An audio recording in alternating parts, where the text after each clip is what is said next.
রহস্যনগরী YouTube চ্যানেলে আপনাকে স্বাগত। আমাদের কাজ ভালো লাগলে সাবস্ক্রাইব করে আমাদের সঙ্গে থাকবেন। আজকের গল্প হলদে দাগ। গল্পের লেখকের নাম অজানা। গল্প পাঠে আমি নীলেন্দু দত্ত, আবহ সঙ্গীতে দিব্যেন্দু দেবনাথ। শুরু হচ্ছে আজকের গল্প হলদে দাগ।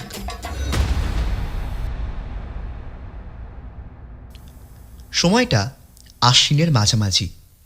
আকাশে বাতাসে ভেসে বেড়াচ্ছে আগমনীর গান। এবার দুর্গাপূজা অনেক আগে ভাগে। সেদিন রবিবার, সকাল প্রায় 8টা। যথারীতি 6টার সময়ই ঘুম থেকে উঠে পড়েছে রঞ্জন গুপ্ত। সুরেন্দ্রনাথ কলেজের বিএ ক্লাসের ছাত্র। এছাড়াও গুপ্তর আরও পরিচয় আছে। স্বনামধন্য বেসরকারি গোয়েন্দা ইন্দ্রনীল মুখার্জি তার বিশেষ পরিচিত। স্কুলের গণ্ডি পেরিয়ে যখন সে সবেমাত্র কলেজে পা দিয়েছে, তখন থেকেই ইন্দ্রনীলের সঙ্গে তার পরিচয়। এখন সে রীতিমতো ইন্দ্রনীলের সহকারী। সেদিন সকালবেলা ঘুম থেকে উঠে চাটা খেয়ে সবেমাত্র সে ইতিহাস বইখানা খুলে 2-1 পাতা এগিয়েছে, হঠাৎ কলিং বেলটা তীক্ষ্ণ শব্দে আর্তনাদ করে উঠল। ভুলু এখন বাজারে, অগত্যা রঞ্জনকেই উঠতে হলো। সাত সকালে এসে কি জ্বালাতন। মনে মনে আগন্তুকের মুণ্ডপাত করতে করতে নিচে নেমে এসে দরজাটা খুলল সে। খুলতেই অবাক হয়ে গেল রঞ্জন। বলল, এ কি ইন্দ্রদা, তুমি? রঞ্জনের মুখের দিকে আর চোখে একবার দেখে নিয়ে মুখ টিপে হেসে ইন্দ্রনীল বলল, ইয়ে, বিচক্ষণ চটেছে বলে মনে হচ্ছে। কি করছিলে এতক্ষণ? ইন্দ্রনীলকে দেখেই রঞ্জনের মুখের বিরক্ত ভাবটা এক মুহূর্তে কেটে গেছিল। লজ্জিত হয়ে সে বলে, তোমার আবার কষ্ট করে এত দূর আসার কি দরকার ছিল? আমাকেই তো একটা ফোন করে দিলে পারতে। তা পারতাম, কিন্তু তোমার লাইন বোধহয় পেতাম না। রহস্যভরা কণ্ঠে ইন্দ্রনীল বলে, কারণ তোমার যে অনেক গুণ ব্রাদার। ক্রেডেল থেকে রিসিভারটি তুলে নিয়ে পাশে রেখে দাও, যেন লাইন এঙ্গেজ শোনায়। কী যে বলো তুমি ইন্দ্রদা, আমি মানে যাকগে। শোনো, ছটপট তৈরি হয়ে নাও, এক্ষুনি বেরোতে হবে আমাদের। কোথায়? একটু অবাক হয়ে শুধোয় রঞ্জন। দমদম এয়ারপোর্টে। কেন? যেতে যেতেই শুনবে এখন। উল্কার বেগে ছুটে চলেছে ইন্দ্রনীলের 2 সিটার। আরোহী দুজনেই চুপচাপ, কারো মুখে কোনো কথাই নেই। ইন্দ্রনীলের মুখ থেকে একটু আগের সেই কৌতুক মাখা হাসি খুশি ভাবটা উবে গেছে। ধীরে ধীরে সেখানে ফুটে উঠেছে দৃঢ় প্রতিজ্ঞার ছাপ। গাম্ভীর্যে থমথম করছে তার সারা মুখ। ইন্দ্রনীলের এই রূপের সঙ্গে বিশেষভাবে পরিচিত রঞ্জন। সে জানে এখন 1000 প্রশ্ন করলেও কোনো উত্তর পাওয়া যাবে না তার কাছ থেকে।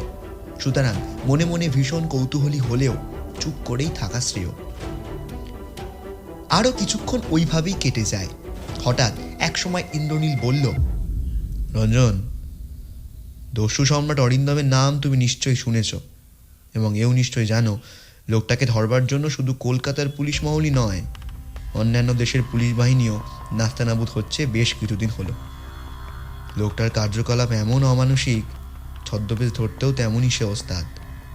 এক মুহূর্তে কি করে লোকচক্ষুর অন্তরালে চলে যাওয়া যায়, সেই কৌশলটা তার করায়ত্ত। ইদানিং পুলিশের ওপর মহল থেকে খোঁচা খেয়ে আমাদের গোয়েন্দা বিভাগ লোকটাকে ধরবার জন্য একেবারে উঠে পড়ে লেগেছে। বাধা সৃষ্টি করছে অরিন্দমের প্রত্যেকটি কাজ। শেষে বিরক্ত হয়ে দস্যু সম্রাট কলকাতা ছেড়ে পালিয়ে যাওয়াই শ্রেয় মনে করেছে। সে আজই শিখের ছদ্মবেশে বিমানবন্দর ধরে পালিয়ে যাচ্ছে। কিন্তু আমাদের স্পেশাল ব্রাঞ্চ কি করে যেন আগে থেকেই খবরটা পেয়ে গেছে। ফলে ডিটেকটিভ ইন্সপেক্টর শ্যামসুন্দর দাস চৌধুরী স্বয়ং তার দলবল নিয়ে অপেক্ষা করছে বিমানবন্দরে, অবশ্যই ছদ্মবেশে। তারপর চিচিং ভাগ, এই তো। মুচকি হেসে রঞ্জন ফোড়ন কাটে। না না, চিচিং ভাগ কেন হতে যাবে? ইন্দ্রনীল বলে, আজকের বিমান যাত্রীদের মধ্যে শিখ ছিল 3 জন। তাদের মধ্যে কোনজন দস্যু অরিন্দম ঠিক করতে না পেরে 3 জনকে আটক করেছে শ্যামসুন্দরবাবু, এবং তারপরেই পড়ে গেছেন মহা ফ্যাসাদে। কাউকে অপরাধী বলে চার্জ করতে পারছেন না, কারণ 3 জনই সম্ভ্রান্ত আর বিত্তশালী ভদ্রলোক। তাই একটু আগে তিনি আমাকে টেলিফোন করেছিলেন, আমি যদি এই ব্যাপারে তাকে একটু সাহায্য করতে পারি এই আশায়। আবার দুজনেই চুপচাপ। গাড়ি ছুটছে তার গন্তব্যস্থানের দিকে। বিমান ঘাঁটির মেইন গেটের সামনেই অপেক্ষা করছিলেন শ্যামসুন্দর দাস চৌধুরী। ইন্দ্রনীলের 2 সিটারখানা বিমান ঘাঁটির কম্পাউন্ডে ঢোকার সঙ্গে সঙ্গে হাসি মুখে তিনি অভ্যর্থনা জানান। আসুন আসুন মিস্টার মুখার্জি, আমাকে বাঁচালেন মশাই, কি ঝামেলায় যে পড়েছি। তার কথায় বাধা দিয়ে ইন্দ্রনীল বলল, চলুন আগে আপনার ত্রিমূর্তিকে দর্শন করে আসি, নয়ন সার্থক করি, তারপর দেখা যাক আপনার জন্য কি করতে পারি। কোথায় আছে ওরা? ওয়েটিং রুমে, আসুন আসুন। মিনিট কয়েকের মধ্যেই ওরা 3 জন বিমান ঘাঁটির ওয়েটিং রুমে এসে পৌঁছালো। সেখানে 3খানা চেয়ার দখল করে বসে আছেন 3 জন শিখ ভদ্রলোক। প্রত্যেকেরই পরনে দামি স্যুট। একজনের চোখে গগলস এবং অন্য দুজনের চোখে মোটা ফ্রেমের নীল কাচের চশমা। বিরক্তির চিহ্ন 3 জনেরই মুখে সুস্পষ্টভাবে পরিস্ফুট। আসুন আপনাদের পরস্পরের সঙ্গে পরিচয় করিয়ে দিই। শ্যামসুন্দর দাস চৌধুরী ইন্দ্রনীলের দিকে তাকিয়ে বললেন, ইনি জলন্ধর সিং, নাম করা একটা কাপড়ের মিলের মালিক। ইনি অর্জুন সিং, প্রসিদ্ধ হীরক ব্যবসায়ী। আর ইনি হলেন জয় কৃপাল সিং, বিরাট এক কাঠের কারখানার মালিক। আর ইনি প্রাইভেট ডিটেকটিভ ইন্দ্রনীল মুখার্জি।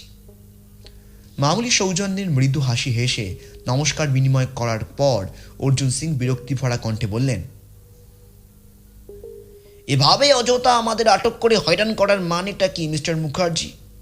এখনই আপনাদের নামে মানহানির মামলা ঠুকে দিতে পারি, তা কি আপনি জানেন? এজন্য আমরা সত্যি দুঃখিত মিস্টার অর্জুন। বুঝতেই তো পারছেন ব্যাপারটা বেশ জটিল। শ্যামসুন্দর বাবুর মুখে নিশ্চয়ই আপনারা শুনেছেন সমস্ত ঘটনাটা। তারপরই হঠাৎ প্রসঙ্গ পরিবর্তন করে ইন্দ্রনীল প্রশ্ন করে, আপনার দোকানটা কোথায় মিস্টার সিং? অর্জুন সিং বললেন, ক্রিস্টোফার রোডে। I see. এবার জলন্ধর সিংয়ের দিকে চেয়ে ইন্দ্রনীল প্রশ্ন করে, আপনার মিলটা কোথায় মিস্টার সিং? আসামে। জলন্ধর সিং জানান। আপনার মিলের নাম? Nell and Mina cotton mills. কলকাতায় এসেছিলেন কেন? ব্যবসার ব্যাপারে কিছু দরকারি কাজ ছিল। ধন্যবাদ। ইন্দ্রনীল এবার জয়কৃপাল সিংয়ের দিকে প্রশ্ন করে, কোথায় যাচ্ছেন আপনি মিস্টার কৃপাল সিং?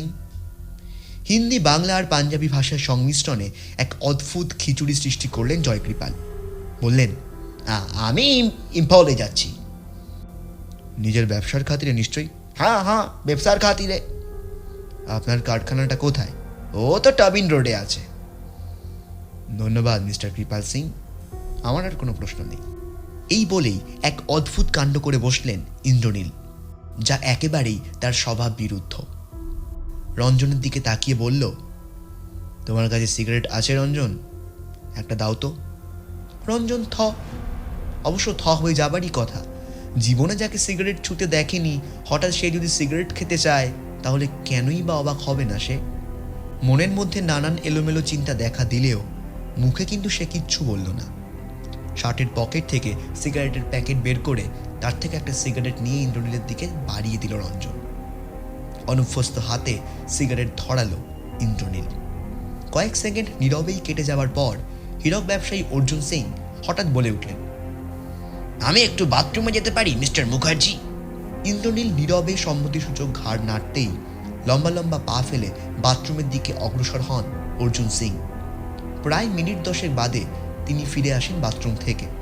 সঙ্গে সঙ্গে কিসের একটা গন্ধ এসে নাকে লাগে ইন্দ্রনীলের। পর মুহূর্তে সেও দ্রুত পদে এগিয়ে গেল বাথরুমের দিকে। বাথরুম থেকে যখন ফিরে এলো ইন্দ্রনীল, তখন তার চোখে সাফল্যের দীপ্তি।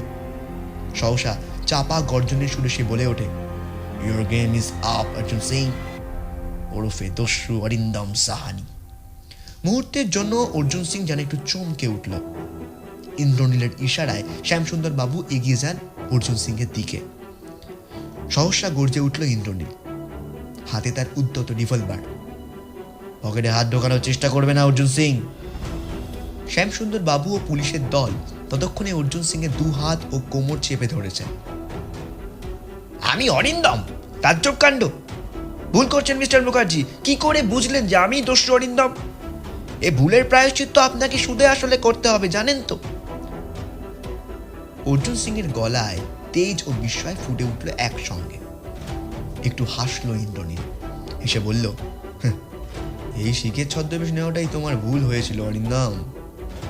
তুমি তুমি বোধহয় জানতে না যে শিখ ধর্মে ধূমপান করা সম্পূর্ণ নিষেধ, অথচ তুমি যে একজন চেইন স্মোকার তা প্রমাণ করছে তোমার হাতের ওই হলদে দাগটা। অত্যাধিক সিগারেট খাওয়ার ফলেই নিকোটিনের ওই রকম ছাপ পড়ে যায়। ওটা দেখে আমার সন্দেহ হয়েছিল আগেই, এবং এ ব্যাপারে নিঃসন্দেহ হওয়ার জন্যই ছোট্ট একটা কৌশলের অবতারণা করলাম। সিগারেট খাওয়া তো দূরের কথা, কোনো দিন ছুঁইও না ও জিনিসটা। তবুও আমার বন্ধুর কাছ থেকে একটা সিগারেট চেয়ে নিয়ে ধরালাম, কারণ আমি জানতাম পাকা নেশাখোরের চোখের সামনে কেউ যদি নেশা করে তাহলে তারও নেশা করার বাসনা জাগে। এক্ষেত্রেও তাই হলো। সিগারেট খাবার জন্য তুমি বাথরুমে গেলে বটে, কিন্তু সিগারেটের গন্ধ ঢাকতে পারলে না। এবার একটু থামলো ইন্দ্রনীল।